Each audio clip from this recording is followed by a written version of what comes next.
യേശുക്രിസ്തുവിൻ്റെ പരിശുദ്ധമായ നാമത്തിൽ എല്ലാ പ്രിയപ്പെട്ടവർക്കും മോർണിംഗ് ഡ്യൂവിൻ്റെ മറ്റൊരു പ്രഭാത വചന ധ്യാനത്തെങ്കിലേക്ക് സ്വാഗതം.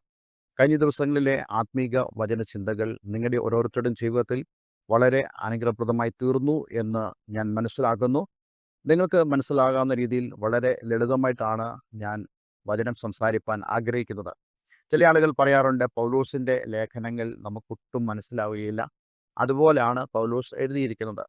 ദൈവത്തിൻ്റെ വചനം നമ്മൾ പഠിക്കുമ്പോൾ മനസ്സിലാക്കേണ്ട ഒരു പ്രധാനപ്പെട്ട കാര്യം, ദൈവത്തിൻ്റെ പരിശുദ്ധാത്മാവ് നമ്മോട് കൂടിയിരുന്ന് നമുക്ക് ഈ വചനങ്ങളെ പ്രകാശിപ്പിച്ച് തരാതെ ഒരിക്കലും ദൈവത്തിൻ്റെ വചനം പൗലോസ് എന്നല്ല ആര് എഴുതിയാലും നമുക്ക് മനസ്സിലാവുകയില്ല. യെശയ്യാ പ്രവാചക പുസ്തകം വായിച്ചുകൊണ്ട് എത്യോപ്യൻ രാജ്ഞിയുടെ ഭണ്ഡാര വിചാരകൻ, ഒരുപക്ഷെ അവിടുത്തെ ധനകാര്യ വകുപ്പ് മന്ത്രി, യെരുശലേമിൽ പെരുന്നാൾ കഴിഞ്ഞ് എത്യോപ്യയിലേക്ക് മടങ്ങിപ്പോകുമ്പോൾ യെശയ്യാ പ്രവാചക പുസ്തകം വളരെ ഭക്തിയോടുകൂടെ തേരിൽ ഇരുന്ന് വായിച്ചുകൊണ്ടിരുന്നു.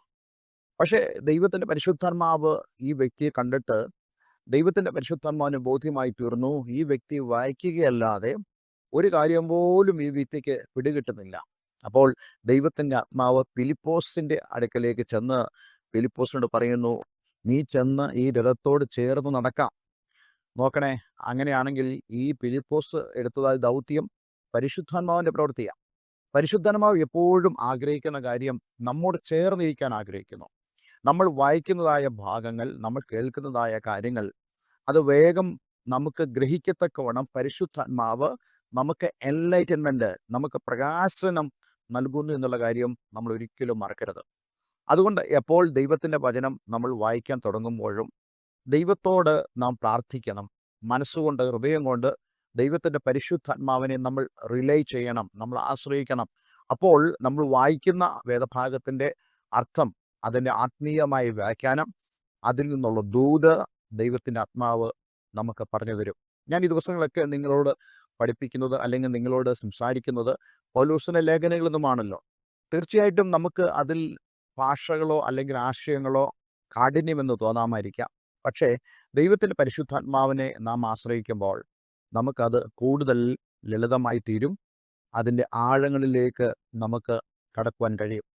ദൈവത്തിൻ്റെ വചനം മാത്രമല്ല, ക്രിസ്തീയ ജീവിതത്തിൽ നമുക്ക് ദൈവത്തിൻ്റെ വചനം പറയുന്ന ഏത് കാര്യവും അനുസരിക്കണമെങ്കിൽ ദൈവത്തിൻ്റെ പരിശുദ്ധാത്മാവിൻ്റെ സഹായം കൂടിയേ തീരുകയുള്ളൂ.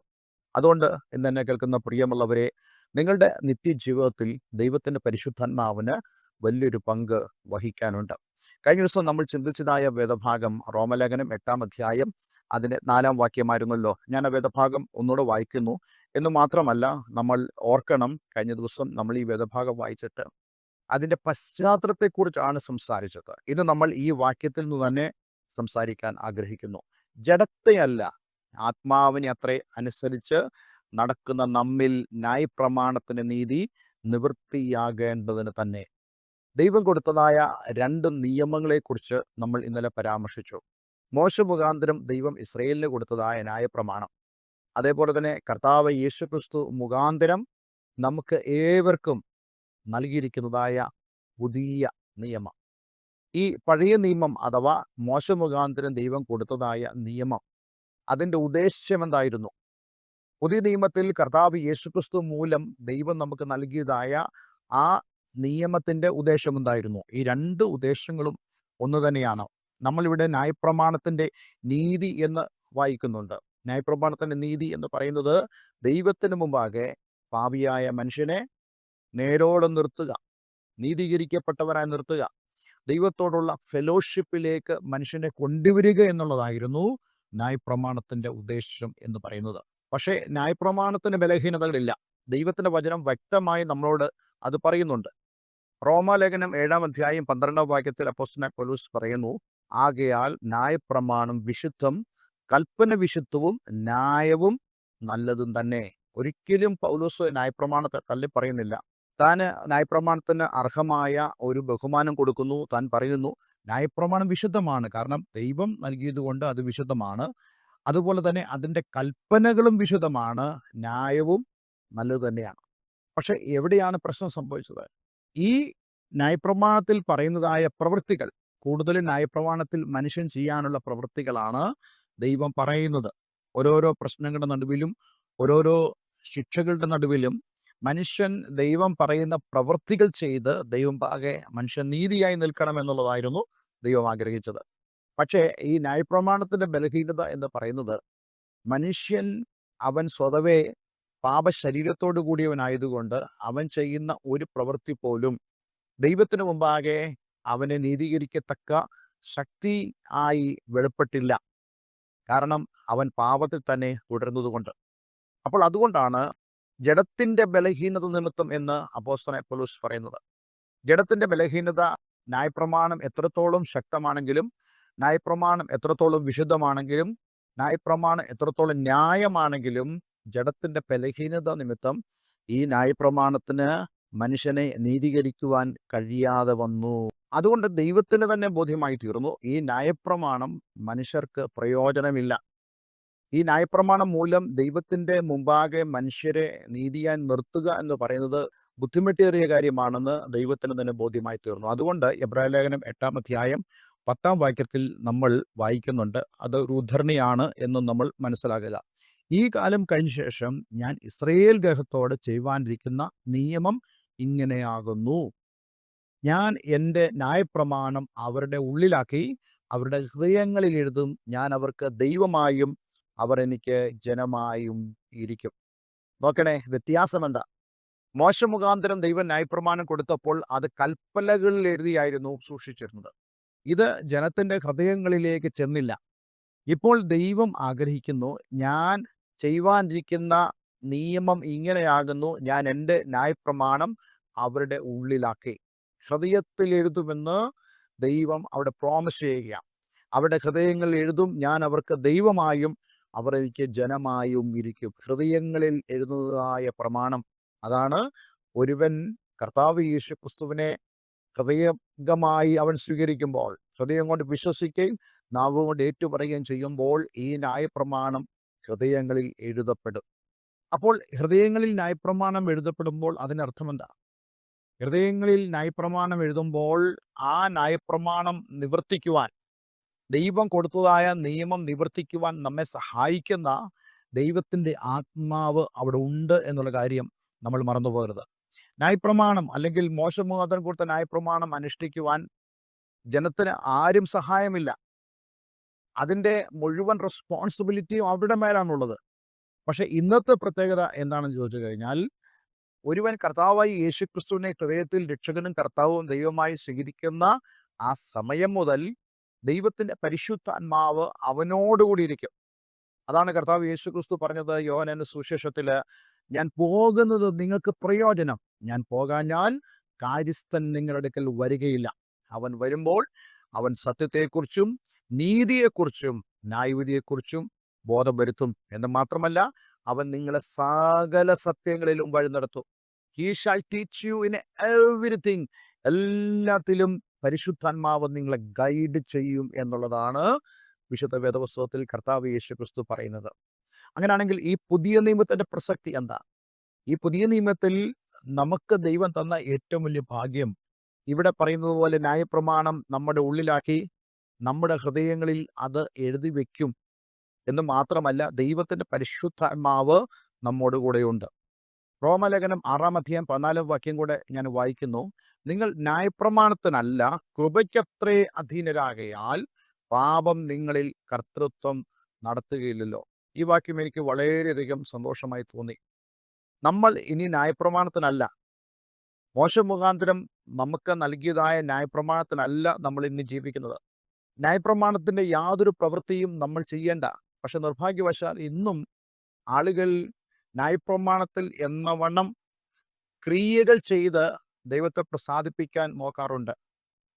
ദീർഘദൂരേക്ക് യാത്ര ചെയ്തവരുണ്ട്, നേർച്ചകൾ നേരുന്നുണ്ട്, അതുപോലെ ചില പ്രവൃത്തികൾ ചെയ്യുവാൻ മനുഷ്യൻ ഉത്സാഹിക്കാറുണ്ട്. പക്ഷേ യേശുക്രിസ്തു മൂലമുള്ള ആ നിയമത്തെങ്കിലേക്ക് കടന്നു വന്ന ഒരു വ്യക്തിയെ സംബന്ധിച്ചിടത്തോളം അവൻ ഇങ്ങനെയുള്ള ന്യായപ്രമാണത്തിൻ്റെ പ്രവൃത്തികളിലല്ല ആശ്രയിക്കുന്നത്. കാരണം നമ്മൾ ന്യായപ്രമാണത്തിനല്ല കൃപയ്ക്കത്രേ അധീനരാകയാൽ.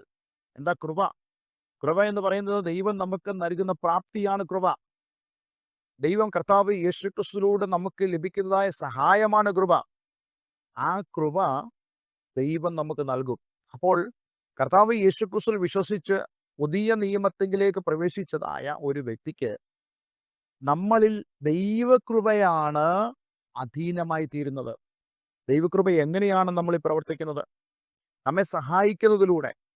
അപ്പോസ്തലനായ പൗലോസ് തൻ്റെ ജീവിതത്തിൽ നേരിട്ടതായ പ്രശ്നത്തെക്കുറിച്ച് താൻ പറയുന്നുണ്ടല്ലോ, എന്നെ കുത്തുവാൻ സാത്താന്റെ ദൂതനെ തന്നെ ദൈവം ഏൽപ്പിച്ചു. ജഡത്തിൽ എനിക്കൊരു ശൂലം തന്നിരിക്കുന്നു. ആ ശൂലം മാറിപ്പോകാൻ വേണ്ടി ഞാൻ 3 വട്ടം ദൈവത്തോട് അപേക്ഷിച്ചു. 3 വട്ടം പ്രാർത്ഥിച്ചിട്ടും ദൈവം മറുപടി കൊടുത്തത് എന്താണ്? ദൈവം പറഞ്ഞത്, പൗലോസേ, എൻ്റെ കൃപ നിനക്ക് മതി, എൻ്റെ ശക്തി ബലഹീനതയിൽ തികഞ്ഞു വരും. അതായത്, നിന്റെ പ്രശ്നത്തെ ഞാൻ മനസ്സിലാക്കുന്നു, പക്ഷെ അത് അവിടെ ഇരിക്കട്ടെ. അത് ഞാൻ നിന്നെ ഏൽപ്പിച്ചതാണ്. നീ നിഗളിച്ചു പോകാതിരിക്കാൻ വേണ്ടി ഞാൻ നിനക്ക് നൽകിയതാണ്.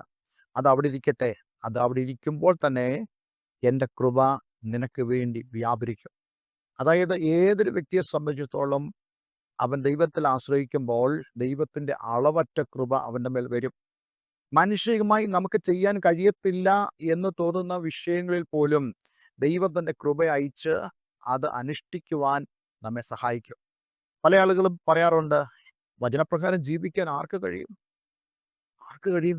ശരിയാ, അങ്ങനെ ചിന്തിക്കുമ്പോൾ ആർക്കും കഴിയില്ല എന്ന് നമുക്ക് മാനുഷികമായി തോന്നും.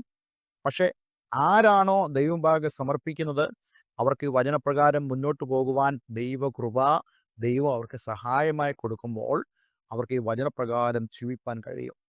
ജീവിതത്തിലെ ഏത് പ്രശ്നങ്ങളാണെങ്കിലും കർത്താവ് യേശുക്രിസ്തുവിനെ സേവിക്കുന്ന മൂലം നിനക്കുണ്ടാകുന്ന ഏത് പ്രശ്നമാണെങ്കിൽ പോലും ആ പ്രശ്നത്തിൽ നീ ദൈവത്തെ ആശ്രയിക്കുമ്പോൾ ദൈവം തൻ്റെ കൃപയാൽ നിന്നെ നിറച്ച് നിന്നെ വഴി നടത്തുവാൻ ശക്തനായ ദൈവമാണ്.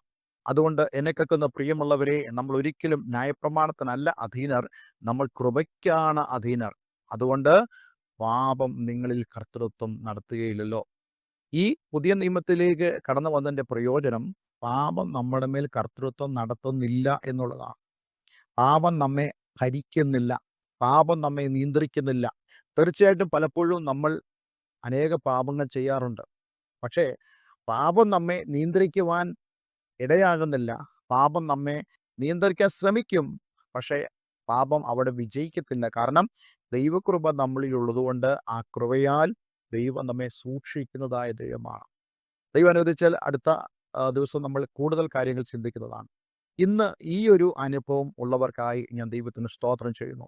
ദൈവകൃപ അനുഭവിക്കാത്ത ആരെങ്കിലും എന്നെ കേൾക്കുന്നുണ്ടെങ്കിൽ ഈ ന്യായപ്രമാണത്തിൽ നിന്നും മോചിതമായി തീർന്നു, അല്ലെങ്കിൽ ന്യായപ്രമാണം പോലെയുള്ള പ്രവൃത്തികൾ ജീവിതത്തിൽ രക്ഷയ്ക്ക് കാരണമാണ് എന്ന് വിശ്വസിച്ച് പോകുന്ന ആളുകളോട് ഞാൻ പറയാൻ ആഗ്രഹിക്കുന്നു, നിങ്ങളുടെ യാതൊരു പ്രവൃത്തിയും നിങ്ങളെ രക്ഷിക്കുകയില്ല.